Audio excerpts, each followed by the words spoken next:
ഈ പ്രധാനമായിട്ടും ഇപ്പോൾ കേന്ദ്രവിരുദ്ധ സമരവുമായിട്ട് കേരള സർക്കാർ ദില്ലിയിലെത്തിയിരിക്കുകയാണ്. മുഖ്യമന്ത്രി നേതൃത്വം നൽകുന്ന ഇതിൽ പ്രതിപക്ഷം സഹകരിക്കുന്നില്ല. പ്രതിപക്ഷം സഹകരിക്കാത്ത പ്രതിപക്ഷത്തിന് രാജ്യത്തെക്കുറിച്ചും കേരളത്തെക്കുറിച്ചും ചിന്തയില്ല എന്നുള്ളതാണ് ചില പ്രതികരണങ്ങൾ വന്നിരിക്കുന്നത്. എന്താണ് ഇതിലെ പ്രധാനപ്പെട്ട പ്രശ്നം? ഇവരടുക്കുകയും അകലുകയും ചെയ്തുകൊണ്ടിരിക്കുക. ചിലപ്പോൾ നരേന്ദ്രമോദിയെ വളരെ പൊക്കി പറയും, നരേന്ദ്രമോദിയായിട്ട് വളരെ വിധേയത്വം കാണിച്ചിരിക്കും, ചിലപ്പോൾ അദ്ദേഹത്തെ അറ്റാക്ക് ചെയ്യും. അപ്പോൾ ഇവരേത് നിമിഷത്തിലടുക്കുന്നത് ഏത് നിമിഷത്തിലകലുന്നെന്നുള്ളത് നാട്ടുകാർക്കും അറിയില്ല, ഞങ്ങൾക്കൊട്ടും അറിയത്തില്ല.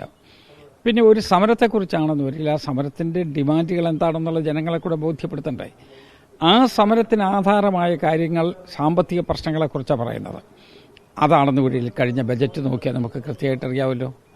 ഈ കിട്ടുന്ന പണം കേരളത്തിലെ മുഴുവൻ നിയോജക മണ്ഡലങ്ങളിലും തുല്യമായി വിതരണം ചെയ്യുന്നതിന് വേണ്ടി, ഏറെക്കുറെ തുല്യമായി വിതരണം ചെയ്യുന്നതിന് വേണ്ടി ഗവൺമെൻറ് എന്തെങ്കിലും നടപടി എടുത്തിട്ടുണ്ടോ? പ്രതിപക്ഷ MLA-മാരിരിക്കുന്ന 41 നിയോജക മണ്ഡലത്തിൽ യഥാർത്ഥത്തിൽ ചവിട്ടി തേക്കുകയാണ് ഈ ഗവൺമെൻറ് ചെയ്തത്. അതിനുശേഷം ഞങ്ങളെ കൂടി കൈക്ക് പിടിച്ച് ഡൽഹിക്ക് പോകാനായിട്ട് ശ്രമിക്കുക. ആരെങ്കിലും ആത്മാഭിമാനമുള്ള ആരെങ്കിലും അതിന് പോകുമോ? അപ്പോൾ ഇവരുടെ ലക്ഷ്യം എന്താ?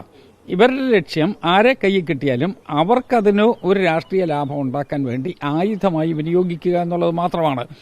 ദേശീയ തലത്തിൽ പ്രവർത്തിച്ചു കൊണ്ടിരിക്കുന്ന ഇന്ത്യൻ നാഷണൽ കോൺഗ്രസിനെ ആ നിലയ്ക്ക് കിട്ടും എന്നിവർ കരുതിയെങ്കിൽ ഇവരേതോ ഒരു മൂഢസ്വർഗത്തിലായിരിക്കുന്നത്. ഈ കേന്ദ്ര വിരുദ്ധ സമരം യഥാർത്ഥത്തിൽ ഇന്ത്യ സഖ്യത്തിന് കരുത്തു പകരുമെന്നുള്ള പ്രതികരണം കൂടി. ഇന്ത്യ സഖ്യത്തിന് കരുത്തു പകരാൻ ആദ്യം അവർ ചെയ്യേണ്ട ഇന്ത്യ സഖ്യത്തിലോട്ടൊരു പ്രതിനിധി അയക്കണ്ടേ. ഇന്ത്യ സഖ്യത്തിലുണ്ട് എന്നവർ പത്രത്തിൽ കൊടുക്കുന്നതല്ലാതെ ഇന്ത്യ സഖ്യത്തിൻ്റെ എക്സിക്യൂട്ടീവ് കമ്മിറ്റിയിലോട്ട് അവരൊരു പ്രതിനിധിയെ പോലും അയച്ചിട്ടില്ലല്ലോ. ഇന്ത്യ സഖ്യമെടുത്ത ഏതെങ്കിലും ഒരു തീരുമാനത്തിനകത്ത് അവർ ഉറച്ചു നിന്നിട്ടുണ്ടോ? ഇന്ത്യ സഖ്യത്തിനെ പ്രോത്സാഹിപ്പിക്കത്തക്ക വിധത്തിൽ എന്തെങ്കിലും നടപടി ഉണ്ടാക്കിയിട്ടുണ്ടോ?